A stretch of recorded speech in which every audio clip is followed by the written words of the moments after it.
ఇర్మియా 30వ అధ్యాయము. యెహోవా యొద్ద నుండి వచ్చి ఇర్మియాకు ప్రత్యక్షమైన వాక్కు. ఇశ్రాయేలు దేవుడగు యెహోవా ఈలాగు సెలవిచ్చుచున్నాడు. రాబోవు దినములలో నేను ఇశ్రాయేలు వారును యూదా వారునగు నా ప్రజలను చెరలో నుండి విడిపించి వారి పితరులకు నేనిచ్చిన దేశమును వారు స్వాధీనపరచుకొనున్నట్లు వారిని తిరిగి రప్పించదనని యెహోవా సెలవిచ్చుచున్నాడు. కావున నేను నీతో చెప్పిన మాటలన్నిటినీ ఒక పుస్తకములో వ్రాసి ఉంచుకొనుము. యెహోవా ఇశ్రాయేలు వారిని గూర్చియు యూదా వారిని గూర్చియు సెలవిచ్చిన మాటలివి. యెహోవా ఇట్లనెను, సమాధానము లేని కాలమున భీతి చేతను దిగులు చేతను జనులు కేకవేయగా వినుచున్నాము. మీరు విచారించి తెలిసికొనుడి. పురుషులు ప్రసూతి వేదనతో పిల్లలను కందురా?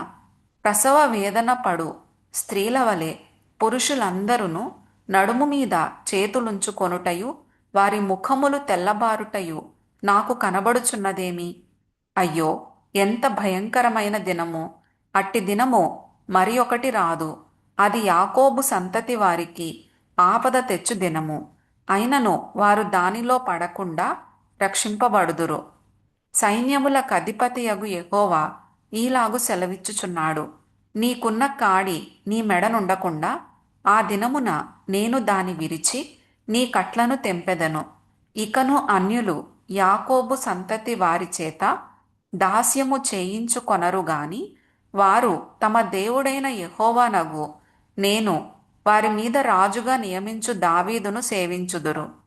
మరియు యెహోవా సెలవిచ్చున్నదేమనగా, నా సేవకుడవైన యాకోబు భయపడకుము, ఇశ్రాయేలు విస్మయమొందకుము.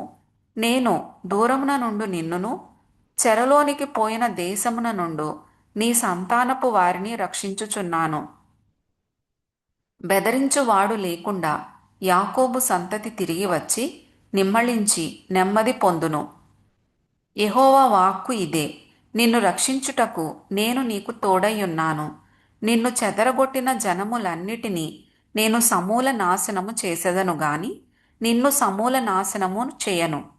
అయితే ఏ మాత్రమును నిర్దోషినిగా ఎంచకుండా నేనిన్ను మితముగా శిక్షించుదును. యెహోవా ఈలాగు సెలవిచ్చుచున్నాడు. నీ వ్యాధి ఘోరమైనది, నీ గాయము బాధకరమైనది. నీ పాపములు విస్తరింపగా శత్రువు కొట్టినట్లు నీ గొప్ప దోషమును బట్టి నేను నీకు కఠిన శిక్ష చేసి నిన్ను గాయపరచియున్నాను.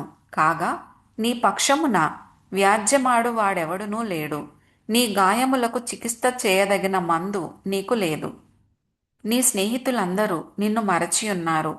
వారు నిన్ను గూర్చి విచారింపరు. నీ గాయము చేత నీవు అరచెదవేమి? నీకు కలిగిన నొప్పి నివారణ కాదు. నీ పాపములు విస్తరించినందున నీ దోషములను బట్టి నేను నిన్ను ఈలాగు చేయుచున్నాను. నిన్ను మింగువారందరూ మింగివేయబడుదురు. నిన్ను బాధించువారందరూ ఎవడునూ తప్పకుండా చెరలోనికి పోవుదురు. నిన్ను దోచుకొని వారు దోపుడు సొమ్మగుదురు. నిన్ను అపహరించు వారినందరినీ దోపుడు సొమ్ముగా అప్పగించెదను. వారు ఎవరునూ లక్ష్యపెట్టని సియోననియు వెలివేయబడినదనియు నీకు పేరు పెట్టుచున్నారు. అయితే నేను నీకు ఆరోగ్యము కలుగజేసెదను, నీ గాయములను మాన్పెదను. ఇదే యెహోవా వాక్కు. యెహోవా ఈ మాట సెలవిచ్చుచున్నాడు. యాకోబు నివాస స్థలములను కరుణించి వాని గుడారములను నేను చెరలో నుండి రప్పింతును. అప్పుడు పట్టణము దాని కొండ మీద కట్టబడును, నగరియు యథాప్రకారము నివాసులు గలదగును.